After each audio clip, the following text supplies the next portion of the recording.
7th 4, we're going to be dealing with equations and inequalities that involve logs. So when we say like logarithmic equation, the definition of that is literally an equation that somewhere in it has some sort of log expression. So this one, for instance. And when we're solving log expressions that only contain one log in it, what we're going to do is we're going to use that conversion back and forth between log and exponential. All right, so let me write something down that will hopefully be helpful for you. If you guys remember, so this is the exponential form when we have y equals b to the x, and we can translate this back and forth between log and exponential. This becomes x equals log base b of y. All right, so these pieces right here, this translates back and forth. If you're in this form right here, you can translate it into this form and vice versa. All right, so when we're in a form like this, we want to translate from this form into this form, and that will allow us to pretty quickly solve for whatever variable we're missing. So this one, we will take this value right here, the base, and then kind of like flip-flop this piece and this piece. So we will have 8 raised to the 4/3 power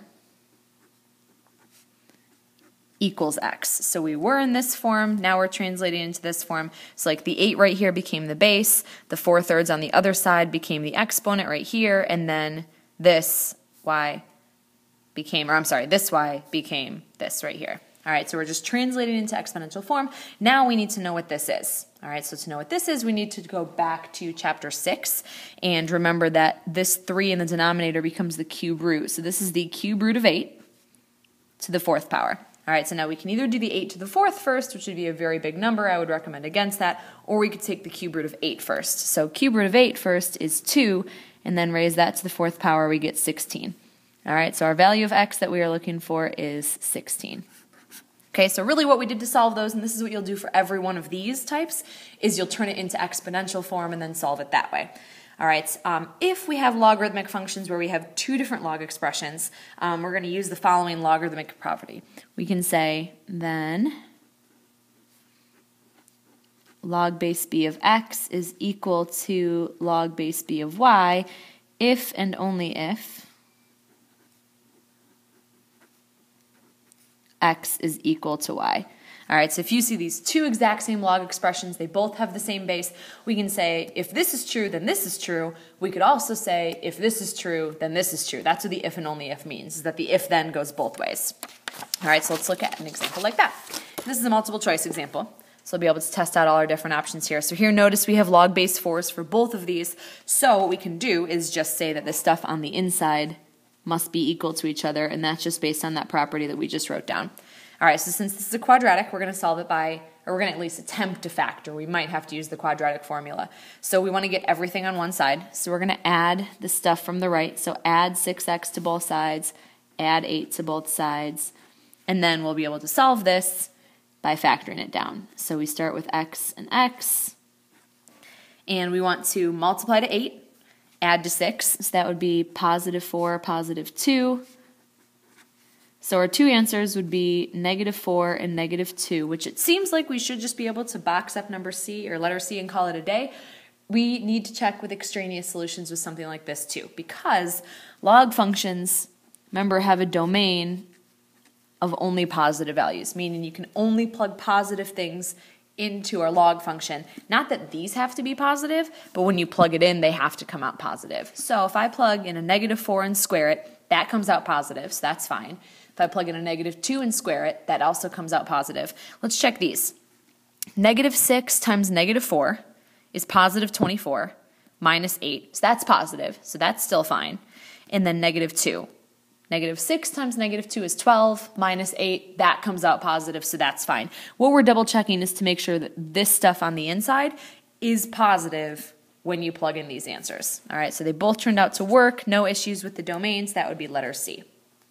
All right, as our second part here, we're going to look at logarithmic inequalities. Okay, so we have property of inequality that we're going to work with here. Keep in mind, like I said, we do have this domain restriction, and that's going to come into play here. So we can say that, first of all, we've got to have a certain restriction on our base, and that actually goes back to the restriction that we had back here. So b has to be a positive number other than 1, so we still have that exact same restriction. All right, so we can say that if log base b of x is greater than y, so you could start out like that, or if log base b of x is less than y. So we're going to have two different scenarios that we could start off with, and we're going to have one of each right here. So this means then x is greater than b to the y. So we're kind of translating back and forth between log form and exponential form. Just be careful. This one, then we could say that x, I'm going to leave a space here, I'm doing it on purpose, x is less than b to the y, but remember x also has to be positive, so we could say that x also has to be greater than 0. Here, if we're saying it has to be greater than b to the y, we're also guaranteeing that it has to be positive because b to the x is going to be positive. So here we have to enter in this domain restriction. All right, so be very careful with that. So let's take a look at example 3. We've got parts A and B here. So this one, if log base 6 of x is greater than 3, we start with the x, and we say that it must be greater than, and then we convert the rest of it into exponential form. 6 is our base, and 3 is our exponent. Okay, so simplifying this up, we say x is greater than 6 to the third power is 216.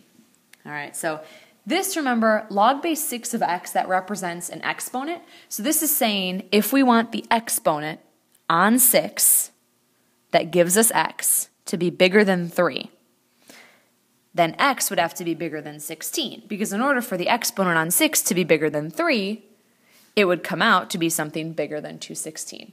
All right, so this would be our final answer here. There's no need to put the domain restriction on here because if we're bigger than 216, we're guaranteed to be bigger than 0. This one is where we bring in the domain restriction. So we start with the x, and we keep whatever sign we have right here, and then we convert the rest of it into exponential form. So our base is 2, our exponent is 4. So we're going to be less than this number. We need to make sure we're holding with the domain restriction, and we've got to say that x has to be positive. Okay, again, the reason that we don't have to write it here is because if we're bigger than 216, we're definitely bigger than 0. Here, because of the less than, we need to make sure we write it. We never have the or equal to. Our domain restriction is strictly greater than. So this we have 0 is less than x, which is less than or equal to 2 to the fourth, which turns out to be 16. All right, so this is saying if I want my power on 2 that gives me x to be less than 4, if I put a power on 2 that is smaller than 4, I'm going to get a number that's smaller than 16. But it has to be bigger than 0 because no exponential function will ever spit something out that's smaller than 0. Okay, last one. This one's a little bit easier because I have this situation where I have the exact same base, and when I have the exact same base, I can do it just like I did it up here, except I'll keep the inequality instead of my equal sign. So this same base, I'm just going to say that 2x plus 8 is to be greater than x plus 5.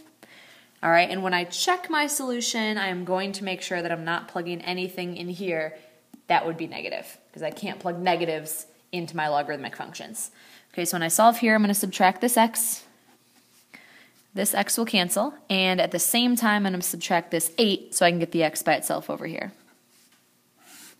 Okay, so this will cancel. I'll have just an x is greater than, and then 5 minus 8 turns out to be negative 3. Just double check that that's okay. If I want to plug in something as low as negative 3, plugging it in here, 2 times negative 3 is negative 6, plus 8 is 2, so that's fine. And then negative 3 plus 5 is 2, so that's fine. All right, I didn't go so low that I messed up my domain, because remember, these have to be positive values in here. All right, so this is perfectly fine.